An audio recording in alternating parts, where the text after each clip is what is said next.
Nah, berikutnya kita bisa bahas untuk soal yang kedua. Ya, jadi untuk soal yang kedua bisa kita lihat kembali soalnya. Itu adalah, jadi bisa kita tuliskan pada bagian atas ya untuk soal nomor 2. Jadi bagian ini bisa kita copy dulu bagian ini. Kita grupkan dulu.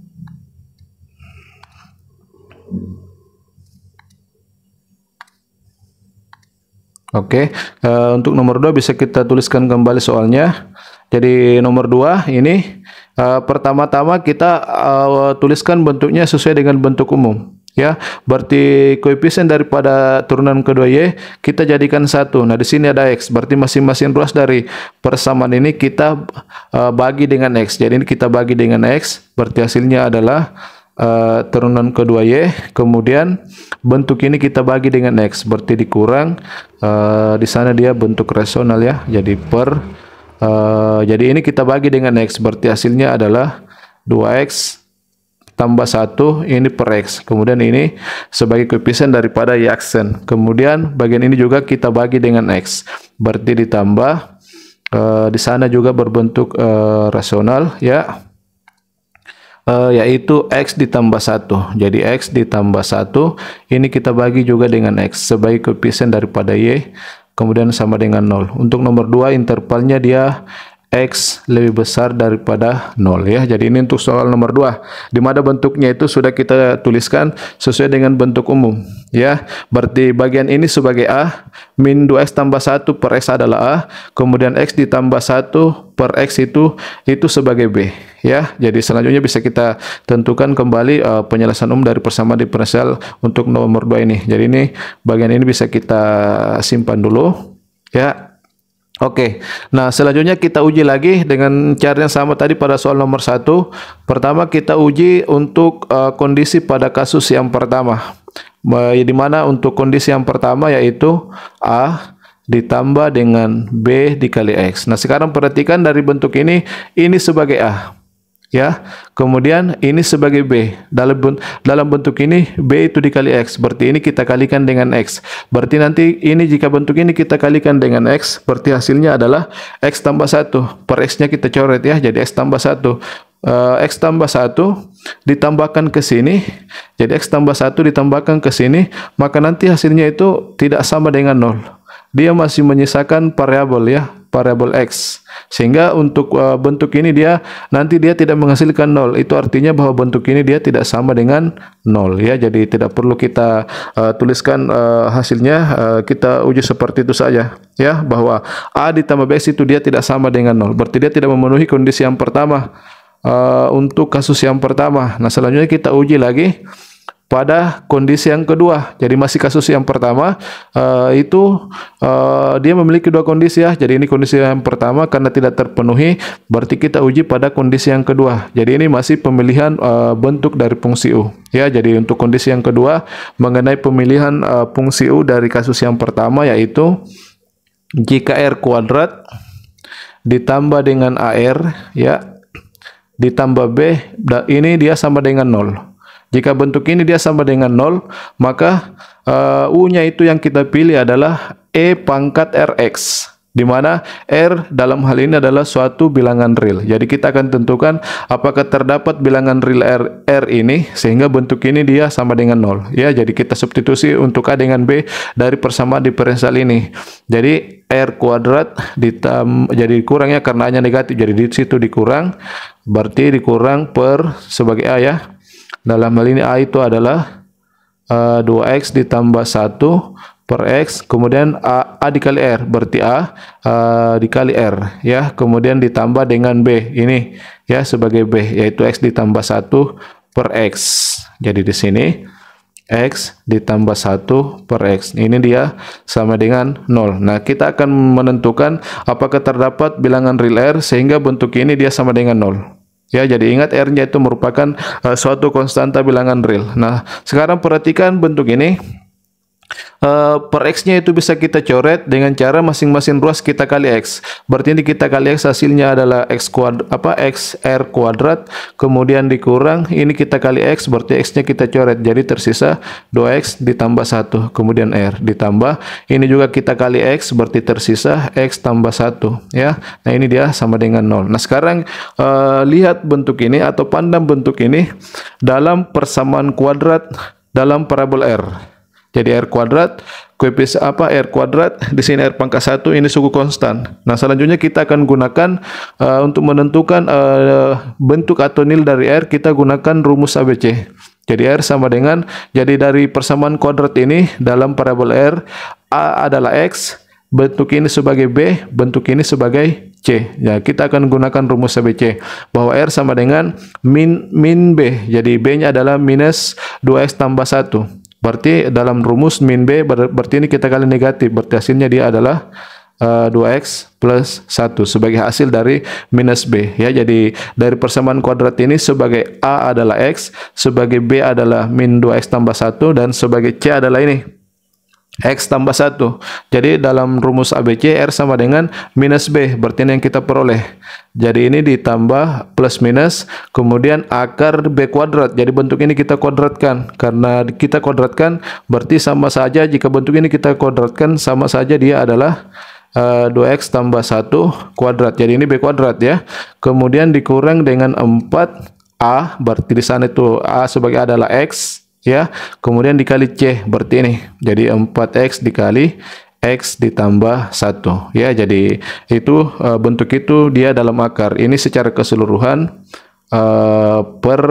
jadi secara keseluruhan bentuk ini dia per 2A, di mana A nya X, berarti di situ dia secara keseluruhan per 2X ya. Kemudian untuk bagian ini tadi masih dalam akar ini ya, sebagai akar B kuadrat dikurang 4C. Jadi ini yang kita gunakan pada bagian ini adalah rumus ABC untuk menentukan akar-akar dari persamaan kuadrat ya. Jadi selanjutnya kita sederhanakan bentuk ini yang dalam akar terlebih dahulu kita sederhanakan. Jadi 2X ditambah 1 plus minus yang dalam akar bisa kita sederhanakan. 2X tambah 1 jika dikuadratkan hasilnya adalah 4X kuadrat ya. Kemudian ditambah dengan 4X, kemudian ditambah dengan 1. Jadi ini hasil dari 2X tambah 1 dikuadratkan. Kemudian bagian ini minus 4X kita kali masuk. Jadi min 4X dikalikan X hasilnya adalah min 4X kuadrat. Kemudian min 4X dikali 1 hasilnya adalah min 4X. Oke, itu hasil dari dari bentuk dalam akar ya, yang berbentuk akar. Di hasilnya seperti itu. Jadi kita tuliskan dulu yang lain, di mana penyebutnya adalah 2X. Nah, ini masih dalam akar ya. Jadi itu dalam akar. Nah, selanjutnya untuk yang dalam akar bisa kita sederhanakan, yang lain tetap kita tulis, berarti 2X plus 1, kemudian plus minus. Nah, perhatikan dalam akar beberapa suku sejenis ya, 4X kuadrat dikurang 4X kuadrat habis, kemudian 4X dikurang 4X juga habis. Yang tersisa dalam bentuk akar ini adalah 1. Akar 1 sama dengan 1. Jadi di sini sebagai bentuk akar itu dia hasilnya adalah 1. Nah, ini secara keseluruhan dia per 2X ya. Jadi ini per 2X. Nah, selanjutnya kita tentukan nilai R. Di sini memiliki tanda plus minus. Jadi kita uji dulu untuk yang bertanda positif ya, yang bertanda penjumlahan ini. Berarti R-nya sama dengan 2X plus 1, kemudian di sana plus 1 ya. Jadi kita uji dulu untuk bagian yang penjumlahannya. Ini dia per 2X. Oke. Nah, sekarang kita tentukan apakah ini nanti menghasilkan bilangan konstan atau masih menyisakan parabol X. Ya, jadi 2X ditambah 1 ditambah 1 itu sama saja dengan 2X ditambah 2 ya. Jadi 1 tambah 1 berarti dia tambah 2. Nah, ini dia secara keseluruhan per 2X. Oke. Nah, sekarang perhatikan bentuk ini.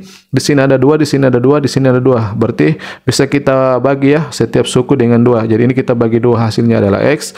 Ini kita bagi 2 hasilnya adalah 1.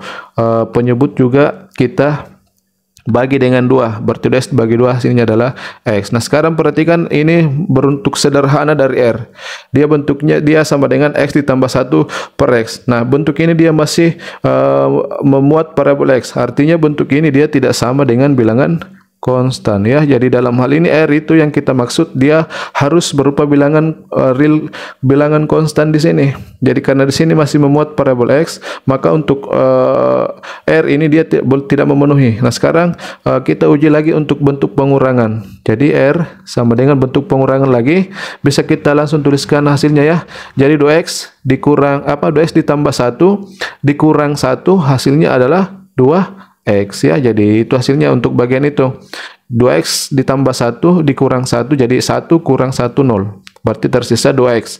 Nah, itu dia per 2x juga. Jadi sini. Jadi R sama dengan 2x per 2x. Nah, ini dia sama dengan 1. Nah, di sini kita sudah peroleh bahwa R-nya sama dengan 1 yang merupakan bilangan konstan. Berarti untuk soal nomor 2 ini dia memenuhi kondisi yang kedua, di mana R yang kita peroleh dalam hal ini dia sama dengan 1. Ya, jadi untuk kondisi yang kedua ini R yang kita maksud adalah R yang berupa bilangan konstan seperti ini.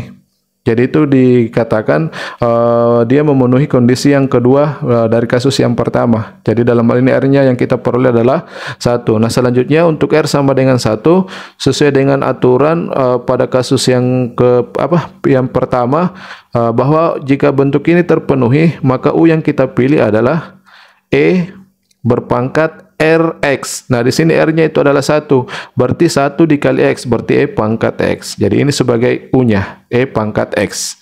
Dan untuk P-nya sendiri itu dia rumusnya sama ya, satu rumus untuk kasus yang pertama, bahwa P dia dirumuskan sebagai integral dari 1 per U kuadrat ya, dikali E berpangkat min integral A terhadap X. Nah ini kita integralkan terhadap X ya. Jadi untuk penentuan penyelesaian umum dengan menggunakan kasus yang pertama ya, fungsi U kita pilih bentuknya berdasarkan kedua kondisi ini.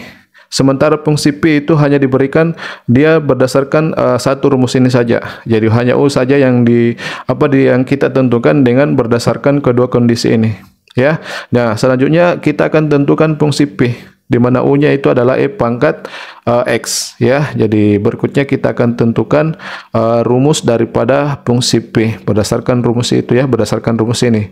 Jadi aturannya sama tadi pada soal nomor 1. Pertama kita tentukan dulu hasil dari E pangkat min integral A terhadap X ya. Jadi kita tuliskan dulu terlebih dahulu bagian itu, yaitu E berpangkat min integral A terhadap X. Jadi kita lihat kembali dalam hal ini sebagai A, yaitu bentuk ini ya, sebagai A min 2x ditambah 1 per X. Jadi min 2x ditambah 1 per X. Berarti di situ bisa ditulis min, jadi tidak apa-apa kita tuliskan secara lengkap dulu ya untuk A-nya. Jadi dia A-nya itu adalah min 2x. Jadi sini ya, min 2x ditambah 1, ini dia per X terhadap X ya. Jadi ini bentuk A, min 2x tambah 1 per X. Nah sekarang perhatikan untuk pangkat dari bilangan E ini, di sini ada negatif, di sini juga ada negatif. Berarti bagian itu dia sudah bertanda positif. Nah sekarang 2x tambah 1 per X itu bisa kita sederhanakan dulu, kita ubah dulu sebelum kita integralkan. 2x per X itu dia hasilnya adalah 2, kemudian ditambah, jadi kita ubah dulu bentuknya sebelum kita integralkan. 2x per X itu sama dengan 2, kemudian ditambah 1 per X, jadi 2 ditambah 1 per X ya. Jadi kita uraikan dulu bentuk itu menjadi dua suku seperti ini ya, yaitu 2 ditambah 1 per X. Nah dari bentuk itu bisa kita tentukan hasil integralnya. Jadi E berpangkat integral 2 terhadap X dia adalah 2x, kemudian ditambah integral 1 per X, jadi ini dalam kurung ya, integral 1 per X terhadap X, di hasilnya adalah ln X ya. Nah sekarang untuk bagian ini karena pangkatnya berbentuk seperti ini, dua suku, bisa kita urai menjadi E pangkat 2x dikali dengan E pangkat ln X ya. Jadi untuk bentuk penjumlahan jika kita urai dia seperti ini sesuai dengan sifat eksponen ya. Jadi 2e pangkat X E pangkat 2X dikali dengan E pangkat ln X. Nah sekarang perhatikan untuk bentuk E pangkat ln X dia hasilnya adalah X ya. Jadi E pangkat ln X dia sama dengan X. Bagian ini tetap kita tulis jadi E pangkat 2X. Nah di sini kita peroleh bahwa untuk E berpangkat min integral A terhadap X dia sama dengan ini. Jadi hasil ini kita substitusi ke sini dalam rumus pi ya. Jadi selanjutnya untuk fungsi pi bisa kita tentukan bentuknya ya. Jadi pi sama dengan integral.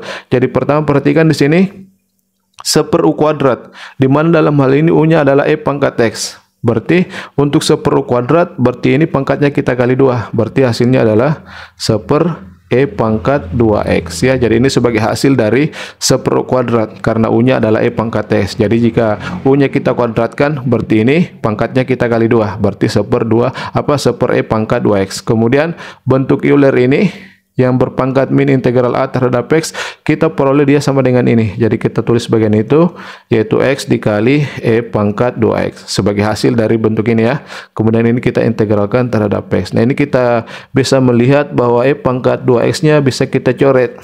Jadi yang tersisa sebagai bentuk dari pi adalah integral X terhadap X. Berarti dia hasilnya adalah 1/2X kuadrat ya. Jadi kita tidak tambah dengan konstanta C. Jadi di sini P itu merupakan kita ambil sebagai penyelesaian khusus ya. Jadi P sama dengan 1/2 X kuadrat ya. Nah di sini kita sudah peroleh fungsi P dia sama dengan 1/2 X kuadrat, di mana U-nya adalah E pangkat X. Berarti selanjutnya bisa kita tuliskan penyelesaian umum dari persamaan diferensial yang kedua ini. Jadi kita tuliskan ya sebagai penyelesaian umumnya yaitu jadi penyelesaian umum ya. Jadi sebagai penyelesaian umum untuk soal nomor 2 yaitu Ix sama dengan, jadi karena kita masih menggunakan metode yang pertama metode untuk kasus yang pertama, maka bentuk umumnya yaitu C1 dikali fungsi U dalam parabola X ya. Kemudian ditambah dengan C2 dikali fungsi U dikali dengan fungsi P ya. Jadi bentuk penyelesaian umumnya sama dengan soal nomor 1 tadi, karena kedua nomor soal ini menggunakan dia memenuhi kondisi pada kasus yang pertama. Berarti bentuk penyelesaian umumnya sama yaitu C1X ditambah C2UX dikali dengan PX, di mana ini penyelesaian yang terdefinisi untuk setiap X dalam interval. Untuk soal nomor 2 X-nya juga positif ya. Berarti dalam interval 0 sampai tak hingga ya. Jadi ini dulu yang kita tuliskan. Selanjutnya bisa kita substitusi bentuk U dengan P. Jadi U-nya adalah E pangkat X. Berarti C1 dikali E pangkat X ya. Kemudian ditambah C2U berarti E pangkat X dikali dengan P. Nah dalam hal ini P kita peroleh adalah jadi di sini dikali P adalah 1/2 X kuadrat. Nah ini fungsi yang terdefinisi untuk setiap X dalam interval 0 sampai tak hingga. Nah selanjutnya ini juga bisa kita sederhanakan kembali. Jadi C1 E pangkat X ditambah, nah perhatikan bentuk ini dari suk yang memuat C2 ini. Di sini kita memiliki konstanta C2 1/2 kita kalikan dengan C2 itu juga merupakan konstanta baru yaitu 1/2 C2 ya, itu dia berbentuk konstanta. Jadi 1/2 C2 bisa kita tulis kembali dia dalam konstanta baru, kita tulis kembali dia sebagai C2 ya. Jadi 1/2 C2 itu merupakan konstanta baru, bisa kita tulis kembali dengan menggunakan notasi seperti ini, konstanta C2 ini ya. Nah selanjutnya yang memuat variabel bisa kita tulis pertama ini yang berbentuk aljabar yaitu X kuadrat, kemudian ini yang berbentuk fungsi eksponensial ya. Jadi ini terdefinisi untuk setiap X dalam interval 0 sampai tak hingga. Jadi teman-teman ingat, jika kita memiliki bentuk seperti ini di mana kita memiliki perkalian bilangan konstan seperti ini dengan konstanta C ini, maka itu bisa kita satukan dengan menggunakan konstanta yang baru. Jadi huruf yang sama bisa ya. Jadi C2 ini juga bisa kita gunakan C2 agar seragam dengan C1 ini ya. Jadi Ix sama dengan C1 E pangkat X ditambah C2 X kuadrat dikali E pangkat X. untuk setiap X dalam interval 0 sampai tak hingga. Nah, sebagai keterangan di mana C1 dan C2 itu keduanya merupakan konstanta real sembarang ya. Jadi keduanya merupakan konstanta real sembarang. Oke, jadi selesai untuk soal nomor 2 di mana penyelesaian umumnya kita tentukan dengan menggunakan kasus yang Kasus yang pertama pada kondisi yang kedua. Jadi ini yang terpenuhi ya, kondisi yang kedua. Jadi selanjutnya bisa kita munculkan lagi untuk soal berikutnya ya. Jadi ini untuk jawaban dari soal nomor 1 dengan soal nomor 2. Oke.